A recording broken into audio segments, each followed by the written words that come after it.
awakened, and the puny inhabitants of Stockton-on-Tees will be sorry. You are soft, all of you, like the Time Lords of Gallifrey. You prefer to stand and watch. Welcome to my new empire.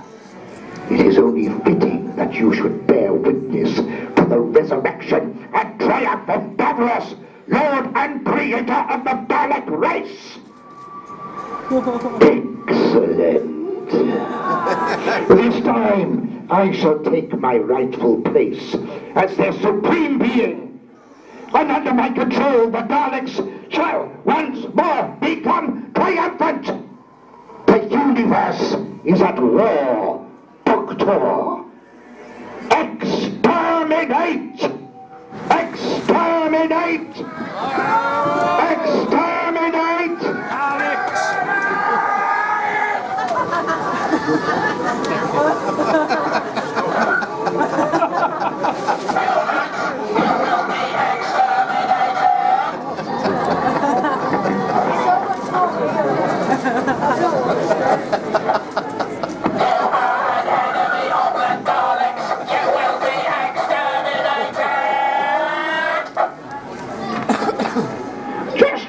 Just a minute, stop. I'm sorry, that's not Davros. That's Brian, and he's a very naughty boy. Hello, Brian. What are you lot doing? Go on, out. Go and polish your bumps. Go and say sorry. Yes, absolutely. Go and polish your bumps and exterminate someone else. Brian, I've told you about this before.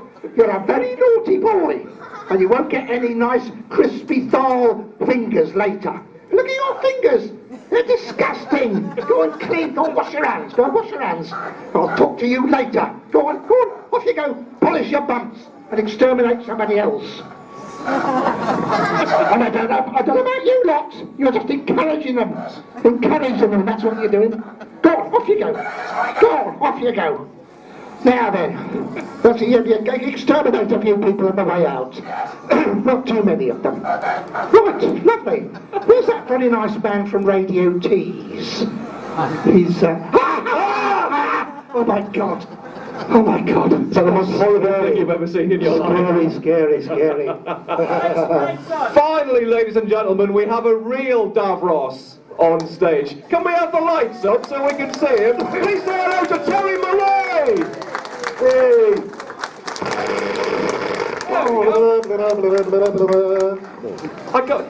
Deal with this one for me, Terry. I know. Go on. Get yourself off. Shift yourself. You're stuck. I'm sorry. Right, turn round. The telly's in the way.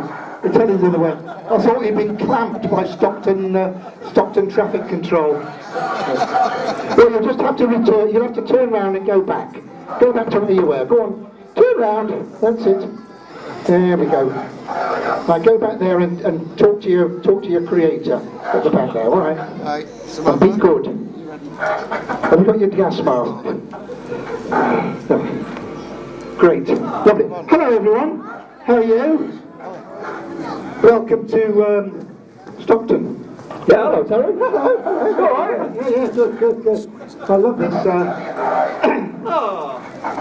You know, I've always wanted to be a pillar of the community. Boo! You've probably heard a few times before. So, Terry! I'll sit over here, you sit over there. You sit where you like. Then we can sort of see people. No, I'll wander around and I can talk to people. Go on. I've done a little bit of research here, Terry. Really? Amazingly for me, yes. You've got a northeastern connection, haven't you? Was your mum from the northeast? Well, yeah, actually I'm from North Shields. Long time ago, mine. I left when I was a bear. My father was in the RAF, so yeah, we shot out of Newcastle. So you know, still got a lot of relatives up there, and go up and visit them from time to time. Oh, we're getting rid of the noisy music, yeah. Yes, indeed. So yeah, northeast indeed. So this is like my home ground. When I drove up here from From Norwich. Sorry about this, but you know, I'm living in Norwich. Oh, it's a shame for all the people from Middlesbrough. What a shame. Let's not talk about that, Terry. Oh dear. How do you think Norwich will get on in the Premiership then? They'll go down next season. You They think always so? do. They just go up and down. You know, the great thing about Norwich is it's such a family club. Yeah. Nobody cares.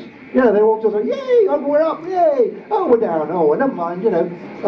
It's such a nice club to visit, you know. It's a lovely place. It's a very family-orientated club, and a lot of people love it there, but yeah, indeed, yeah.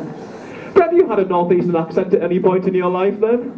You know, I have, on radio occasionally, I had the opportunity to be in Biker Grove, and I thought, wow, fantastic, I can use it. No, they cast me as a southern TV producer. and they called the character Davros. Oh no! Yeah, for really, Dave Ross. He was a TV director who came in to do something at Biker Grove, so even then I didn't get a chance, but you know. Did you work with Ant Deck? Ant or Deck? No. Which one? No, I don't know. Ant's always on the left, apparently. Oh, right, I didn't know if they were on Biker Grove when you were on it. But no, they weren't there then. No, it was in the last days of Biker. Yes. We had a chat on the radio a couple of weeks ago, Terry, and it was fascinating to speak to you. And the thing that I was really interested by is that you could have been, at one point in your life, the next Beatles. Yeah, could have been. Yeah, indeed. Well, not really. I mean, the Beatles is the Beatles. No, I was at uni in Liverpool in the mid '60s, and I say I was at uni. I spent most of the time playing a soul band in the Cavern and various clubs around Liverpool. So. Yeah, but it was a very big music scene, but I mean, like the Beatles had gone by then, and it was more into Northern Soul was starting to come through, so we had a big 10-piece soul band, and I very nearly became a muso, very nearly. What did you play? Sax. Yes. Yeah, baritone and then alto, then tenor, now I've got an alto, but I'm actually now learning ukulele. I love really? Yeah, I think the ukulele is fantastic. Great instrument. It's much easier to carry around. It is a lot easier to carry around, actually. And also, you don't get people banging on the door saying, "Shut up!" But, you know, it's sort of 11 o'clock at night, so it's, yeah, when you practice. So this was in the 60s. It must have been an exciting time to have been a musician in Liverpool. Oh, yeah, it was a great scene. It was wonderful. I mean, everyone knew each other. We were doing gigs all over, and we were picking up bands, you know, like the Herd or Manfred Mann down at Northwich, and then bringing them around Manchester, Liverpool, and saying goodbye to them in Carlisle. So every night of the week we were gigging somewhere, and then on a Saturday night, all the bands, when they'd finished their gigs, wherever they were, they all assembled at the Blue Angel, which is near John Lewis, and we would just jam till dawn. You know, you'd have about, 100 musos there, all jamming together, So you'd have a soul band with about 27 brass instruments, Brilliant time, yeah. How was the Cavern to play in at that time? Very Great sweaty. atmosphere? Very sweaty. Yes. Yeah, it was a great atmosphere, yeah. But, yeah, very dark, very sweaty. But, yeah, it had that sort of indefinable thing about it. Sorry, that's probably for me, is it? Yeah, maybe not. Okay, yeah, carry on. So was there a point at which you could have been a professional musician then? Oh yeah, very much so. I mean, I could have just gone on and been I was contemplating it very seriously. But basically, I'm a very lazy swine. And I thought, I'd have to work really hard to be as good a musician as I'd like to be a session musician or something like that. And I thought, well, acting's dead easy and there are more days off. So I'll go for that one. Yeah, that was the choice, really. So that's travelling in acting. No, Well, it's not. there's a lot of travelling in acting. Yeah, you go all over the place. Yeah. In fact, I did want to be a vet originally. Did you? Yeah. Until I got my O-level results, and I hadn't got one single science subject. It took me about five goes to get maths. So I thought, well, that's not on the cards, really, is it? So how did acting come into your life? Kind of through the family, really, I suppose. And my mother, by the age of 12, left North Shields with her sisters, her twin sisters, and they joined a juvenile troupe. And we're talking about the 1920s then, and toured around the country doing variety with, people like, George Formby and Lino and all the big variety stars of the day. So kind of in the blood, I suppose. No, I've never been on the variety side of things, And despite my mother's best efforts, I've never been able to dance like she could, you know. I mean, she was amazing. I mean, she died when she was 91, about 2000. But up to the age of 87, she was living in London at the time, she was still going down to the Pineapple Dance Centre and doing tap. You know, I mean, she had more energy, you know, when she was 97, or when she was 87, than I've ever had in my life. Dancers go on forever, don't they? Oh, very yeah, fit. Bruce Forsyth, he's about 120. I know he is, yes. And more. I think he tap danced at Camoons. When they put him in there. When they put him in there, yeah, absolutely. But you didn't go to drama school, did you? No.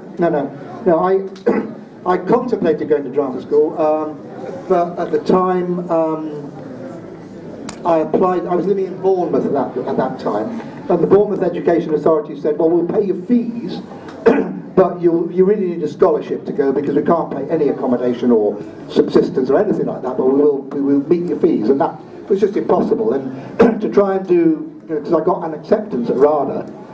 But I needed a scholarship in order to do it, and I couldn't, so I turned around to them and said, "Oh, well, I'll go and do music and drama at Liverpool," and they threw money at me. I mean, I'm sorry, these were in the days when we did actually get paid to go and study at university, which, I'm getting a bit political here, I think should still happen, and I'm really upset that people are being charged to go to university. It's outrageous. It's the future of the country. You know, and they should be investing in it. You get charged to do everything these days, don't you? Oh, yeah, absolutely. So were you watching Doctor Who in the 60s then? Were you a William Hartnell, Patrick? Yeah, I mean, I know I don't look way old enough, but in fact I was 16 when Doctor Who started. So yeah, Hartnell and Troughton were my doctors. And but then I kind of drifted away. When I went up to Liverpool, there were other things that took my attention, shall we say? Like what? I can't think. Can't possibly think. So yeah, I kind of I didn't really get back into it again until they asked me to begin it. In fact, when Matthew rang me up, said, "Do you know anything about the Daleks?" I said, "Yeah." He said, "Do you know anything about Davros?" I said, "No idea. Who's he?" So he had me sit down and watch Genesis of the Daleks. I said, "That's Davros." I said, "Oh, right, fine, okay, you know." And we'll look it from there. What did you make of it? Did you enjoy it? Oh, I loved it. Yeah, it was really good. Very dark, and you know, and it was a great story. I mean, it's done very. I mean, Mike Wisher was brilliant. You know, it was fantastic. Yeah. So I took that as my starting point. Yeah. And when I took it on in Resurrection with Peter Davidson. Yeah. But again, this was one of those silly things. You know,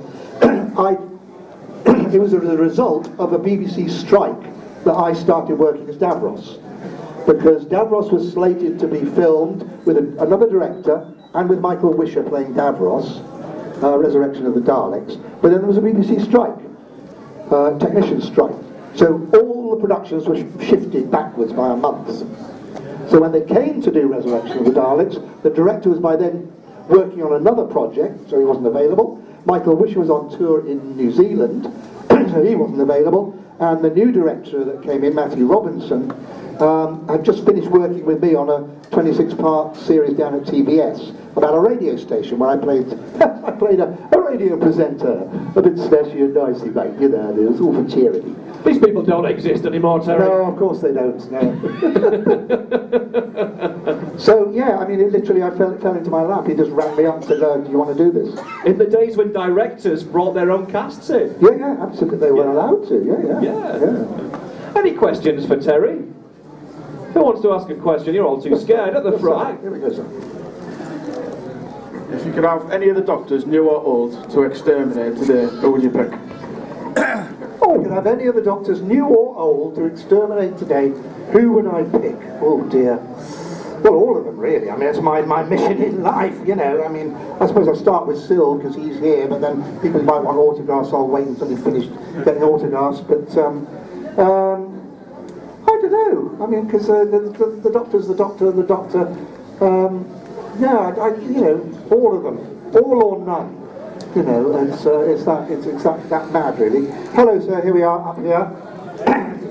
I thought you were wearing a Superman sweater. I was going to berate you about that, but you're not. What is your favourite Davros quote? My favourite Davros quote, I think, comes from Revelation of the Daleks with Colin.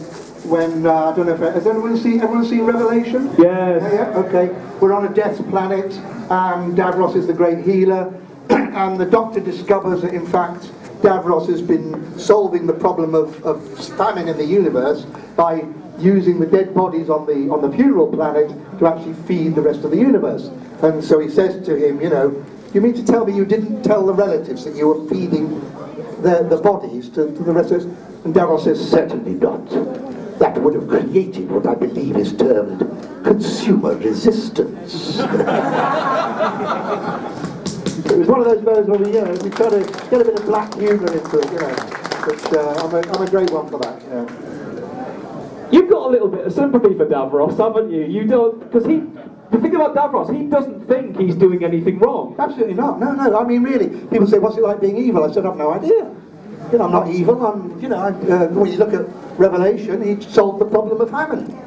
Yeah, okay, been using dead bodies. What's the problem? They're dead. They're not going to feel it. You know, you didn't see the moral thing. And yeah, nobody's evil out of, you know, just they're evil. You know, Mr. Evil. It's just you step one side of the moral line in other people's eyes. You see a problem. Davros sees a problem. He thinks, right, the only way to solve that is this. And if anyone gets in my way, I kill them, because that's the only way to get the problem solved. So as far as he's concerned, he's not evil. He's kind of doing good. Yeah. That's why he made the Daleks, to keep his race going. Absolutely, keep his race going. He solved the problem of the war between the Thals and the Khalids by, you know, genetic re-engineering all everybody so that they could deal with all the poison that's around. Yeah? We're kind of warming to him a bit here. You should. I think he's all right. I tell you, you know, Davros in Ibiza on holiday would be a rocker. It would be serious stuff, you know. Did he make the trains run on time? No, nobody can do that. Not even the doctor, I tell you. When you got the part of Davros, and obviously it's a fantastic part, you're going to be on TV in front of however many, 10, 12 million viewers at the time, was there a little bit of you that thought, hang on, I'm going to be under a mask here, no one's going to know it's me? That's what attracted me to it. Right. I mean, people say I've got a great face for radio. You know. Well, you get that as well. Oh, I do a lot, yeah. But when I saw it, I thought, well, actually, the character is created through the voice. The mask was very immobile in those days. There's not much movement in the mask. So you had to create all of the character through the voice that you were using. And I thought, yeah, that's great. It's like doing a radio play on telly, you know. It's also great for anonymity, you know. I've just been walking through the centre of Stockton with Sil, you know, went to have a look at the marquee and stuff, you know. And it's great. Nobody knows who I am. You know, they're all going, oh, Sylvester. Yeah, it is, yeah, great. Oh, just go over here and have a pee, thank you. You know, it's you get a great anonymity from doing radio and things behind masks. I can get on a bus, I can shop in the supermarket. Nobody knows who I am, which is great. Love it. Anybody else out there? Yes, sir, the Just right.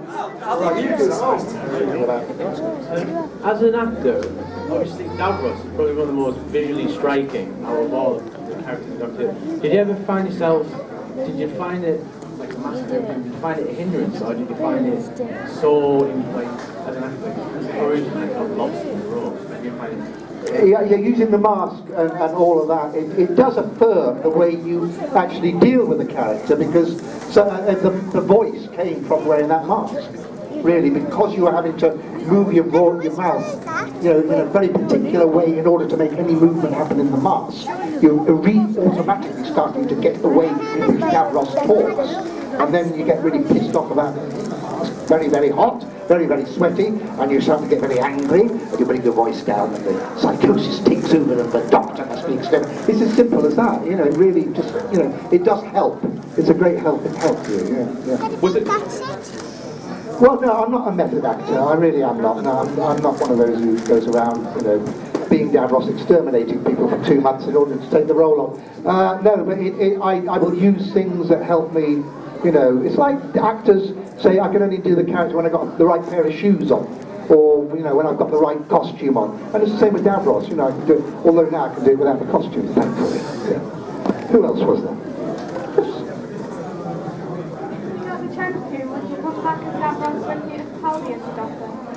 I'd love to. Sadly, I won't be. I guess you all know that he's coming back. You don't? What? Okay, there we go, fine. Got the cat out of the bag, haven't I? Yeah. Episode 1 of the new series, Davros returns. But Davros, age 12. Young Davros. So you got the Doctor faced with this problem. Do I kill him now and save all the problem with the Daleks? Yeah?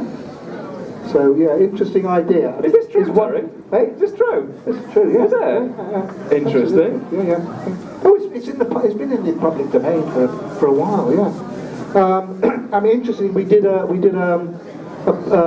Big Finish audio called I, Davros, which was a 4-part mini-series which traced Davros's life from a 15-year-old boy up to the creation of the first Dalek. So you saw that journey from young Aryan youth to monster, you know, and how he got from A to B, or part of how he got from A to B. So they've hooked into that. I thought, yeah, it's a good idea. Let's go back in time and see the young Davros, and I think that will be a good one for Capaldi to work. I'd love to work with Capaldi as Davros. I think, you know, I took it on. I was the third person to play Davros. I passed it on to Julian Bleach, and there'll be another Davros, and a bit like the Doctor, you know, you move it on. I found it rather funny when Julian Bleach did come back. Somebody said, well, it's obvious Terry can't do it because he's far too old now. Have you seen Davros? He's hardly 120 pounds of whip-cord muscle and steely-eyed killer, is he? But, you know, that's a good one. Anybody else out there? Right, I'll go right at the back. The only exercise I get is doing this. Did you prefer being Davros in Doctor Who, or the professor who worked alongside Nick Courtney in Scarifyers? I love Scarifyers. I dearly love Scarifyers. For those of you who don't know, Scarifyers is an audio series which I started about 10 years ago with Nick Courtney. And it was set in the 1930s, nothing to do with Doctor Who. Nick Courtney played an octogenarian copper called Detective Inspector Lionheart, who went around hitting people. And I played a sort of a emeritus professor who wrote ghost stories called Professor Edward Dunning. And he was a bit of a ghost story writer and found everything such fun, oh crumbs. And they became MI13, and they solved paranormal problems. Like in one of the episodes we have Oliver Cromwell comes back from the dead with his skeleton army to try and stop the coronation of George V. And you know, we have these silly things. The second one was called The Devil of Dench Marsh, which was a straight steal of the Wicker Man, except we had a wicker fish in which I was sacrificed. You know, but it was very much, you know, stealing lines like mad from the original Wicker Man, and great fun. I mean, up to the point, obviously, when Nick Courtney died, sadly, and we had to think, well, what are we going to do?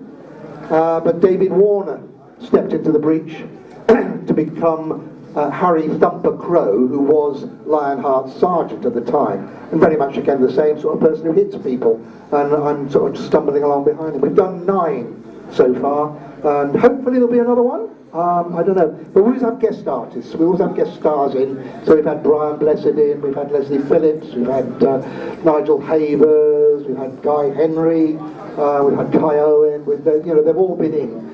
Gareth Lloyd Thomas has been in, you know, but they're very silly. They're great for a car journey. So you can get them from Big Finish. I'm doing a big sales pitch now. You can get them online. You can get them from Big Finish.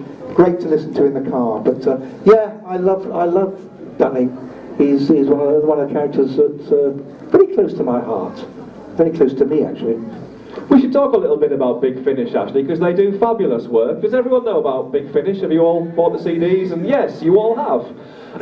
Big Finish was a company that started up in 2000 after Doctor Who had been lopped off by Mr. Grade. Long may he rot.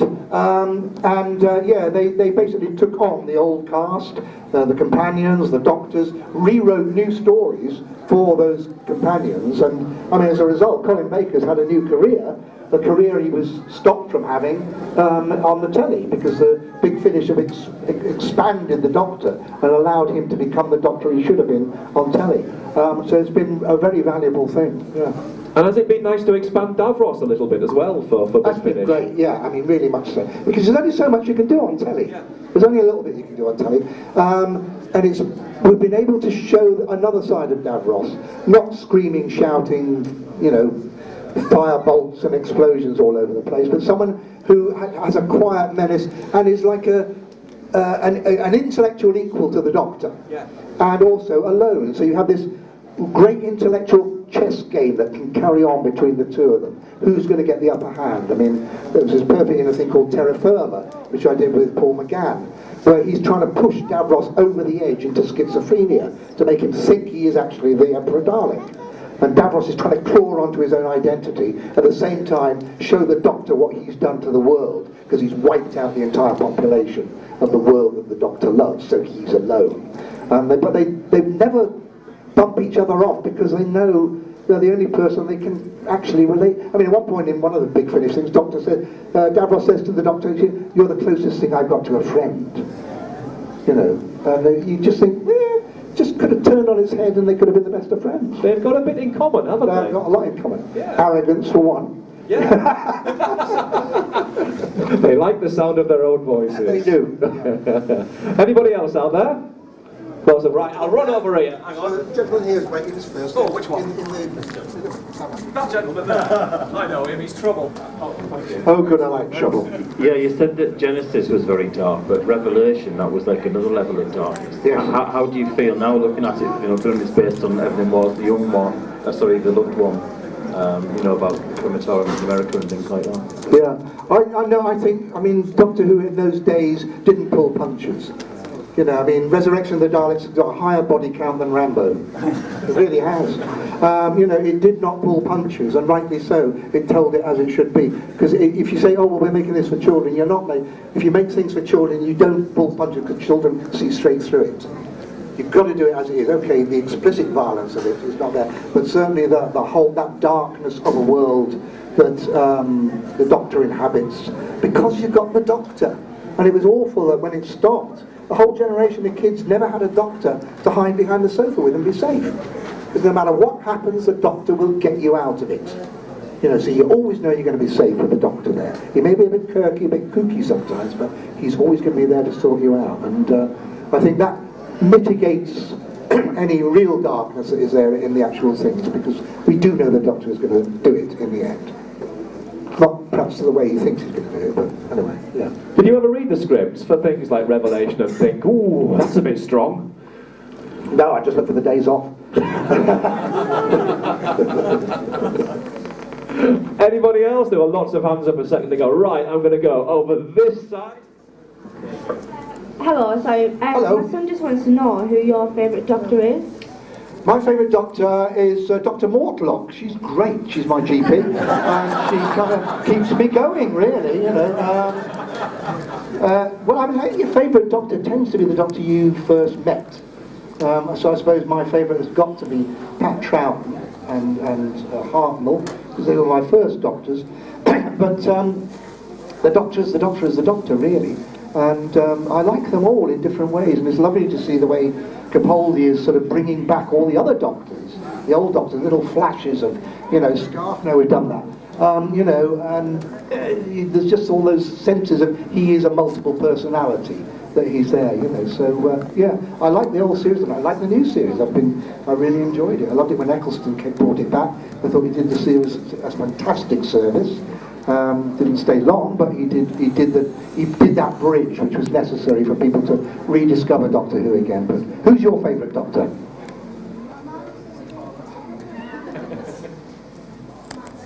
Your mum's is David Tennant. I wonder why.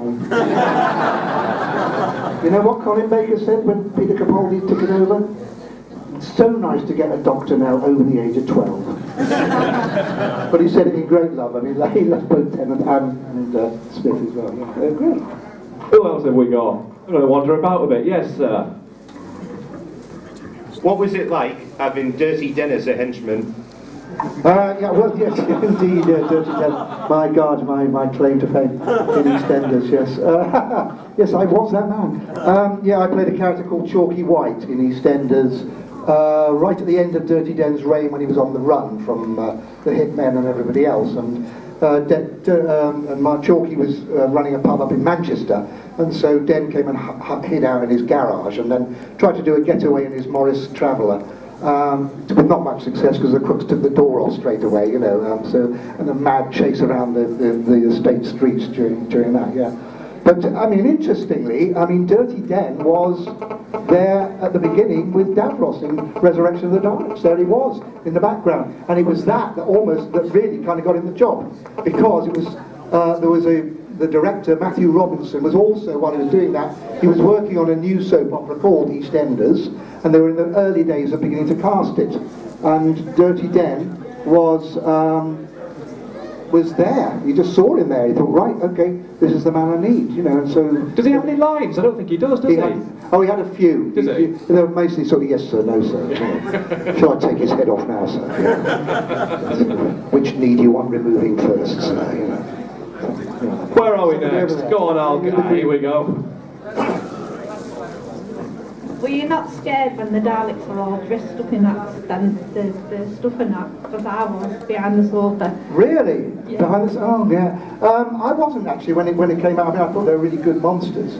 Interestingly, when I started rehearsing, because we used to rehearse. My God, we had time to rehearse in what was called the Acton Hilton, which was a big block of rehearsal rooms in North Acton, and we rehearsed the very first one I did, Resurrection, and.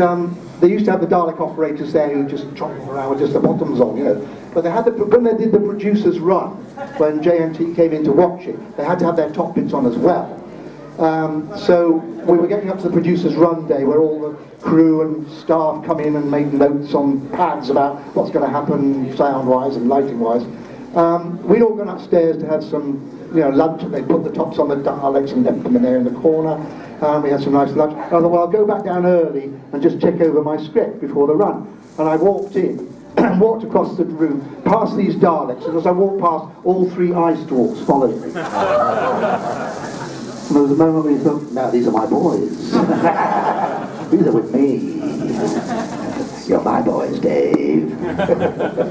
I know what I'd like to ask. Michael Wisher played the part to begin with, then David Goodison had a go, and then you were cast. When you got the job, did you think, oh, that's me, I am Davros now, and I'll come back and do it again and again? No, I'm a jobbing actor. I thought it's a job. 2 weeks I'll be out of here. They'll get Michael Wisher back next time, but JNT liked what he saw and decided to bring me back for the next one. I'm the next one. So, yeah, bless him. You know, it was a job that I thought I was going to get for 2 weeks, a bit like the one I do on The Archers, you know. How many years on now? 43. I was told it was 5 weeks back in 1973. You know, oh, God. Okay, right. Yeah, 43 weeks, 43 years, man and boy. Still trying to get out of puberty, but there we go. Yeah. Where are we? Anybody else? Oh. Yes. How long is your makeup to put on? How long did it take me to put the makeup on? About 2 hours. It was basically a mask, one big mask, which fitted round your head, and the thing at the back, which held all the wires, sort of held it together. But they had to make up my eyes behind the slits, and black out my teeth, and do my mouth. And there's a picture going around of me standing in the mask holding a coffee cup. Yeah, it's not coffee. That was black food dye, which I had to swill around my mouth to make my tongue black. Tasted disgusting, lasted for weeks afterwards, but yeah, 2 hours. But then another half an hour getting into the chair and getting bolted in, and all the electrics being turned on. It's got, people ask about that chair, say it's fantastic. Zipping around the studio must be great fun. I said, you're talking about the BBC. Okay, start with a supermarket trolley base, right? What do supermarket trolleys do? They want to go over there when you want to go over there, right? So you then build round 4x2 timber all the way around it. You fill it with electrics, you put 2 lead 12-volt car batteries in the back, then they cut a hole in the floor and say, pull it along with your toes. I've got the strongest toes in Europe, I tell you. I can crack walnuts with my toes. So you're literally with your toes on the floor, just literally, yeah, you had to. That was the way it was done. The BBC didn't have the, I see the stuff that fans produce now for Daleks. I think, my God, it's just brilliant. The technology that they employ. It's phenomenal. But then, no. I thought there might have at least been a pedal in there somewhere. No way. A pedal bin to pee in. Yeah, because once you were in, you couldn't get out. And well, that was what I wondered. Yes. That's why generally Mike Wisher and I wore kilts. Anybody else? Where are we? Right over on the side here. Hang about. What was your first episode of Doctor Who that you watched? I think the first episode I actually watched was the Yetis with Pat Troughton. Yeah, I think that I can't remember what it's called now, but The Abominable Snowman or something. Underground. Yeah, that's right. Yeah, something like that. But yes, I didn't sort of pay a lot of attention to what they were, and I'm afraid I'm not that much of a fan that I go back and revisit them all. I get caught out sometimes. It's a failing. People talk about them and go, oh yeah, really. I don't know. I mean, interesting. I've just had to read I read the audiobook for Resurrection of the Daleks for BBC Audio, and I've just recorded The Curse of Fenric for audio with Sylvester and Ace in it, with the Doctor and Ace in it. And of course, I didn't know anything about The Curse of Fenric. I had to go and watch it, to work out what was happening, so I could get all the voices right when I actually went into the studio. But great fun to do. I do quite a good Syl, in fact, if he's not around for signing autographs, I can do that one first. I'll do a bit of swings for you. Yeah, it'll be fine. Yeah, brilliant. Anybody else? Anybody else? Yes. Oh, it never stops. What is the biggest thing that you regret, like acting-wise or just in life? Oh, God, we're suddenly going into deep water here, aren't we? What's the biggest thing I regret? I don't think regrets. No, je ne regrette rien. Why regret things? I mean, it's all gone. I like to live the day. Carpe diem, live today. Tomorrow never comes, because it doesn't. It's today. So I take today as the last day and the first day. What's gone is gone. There may be regrets I may have, emotionally with my family and things, but those are things that are either sorted or not sorted before or after they die. So, no, it's a good question. Eh? The what? Yes. Well, you're born every day, and I feel I'm like a computer, hit the start-up button, look in the mirror, go, know the name, just can't put a face to it, but there we go. It is like that, yeah. I mean, it is literally when I'm working, when I'm doing work and stuff, people say, oh, you remember that thing you did? I said, I haven't a clue. I really don't have a clue. I mean, I do a job, like a voice job or something, I work out of the studio, and like, hard drive wiped. And if you go back next week and they say, oh, we'd like you to do what you did last week, I go, you have to play it to me, I don't remember, there's no time to hold on to those things, really, I mean, there are things I'm proud of, obviously, and things that I look forward to seeing or hearing that I may have done, Talking of which, Cosmos. Oh, Cosmos, yes. Does anybody like science fiction here? Yeah? Okay. Do you like dark, disturbing, and kind of scary science fiction? Well, I've just finished filming a series, a web series called Cosmos with a K, K-O-S-M-O-S, with Virginia Hay. Do anyone know Virginia Hay? She was in Farscape, and she was the warrior woman in Mad Max 2, right? She's playing my wife, and it's a very dark science fiction series, which I'm not going to tell you anything about, because I don't really know what it's about. We've recorded 5 episodes and we still don't really know what it's about. We know that it is kind of scary and there's a big science fiction. The thing about it is you can actually check it out. You can check out the trailer now because it's online now. You won't have to pay to see it, right?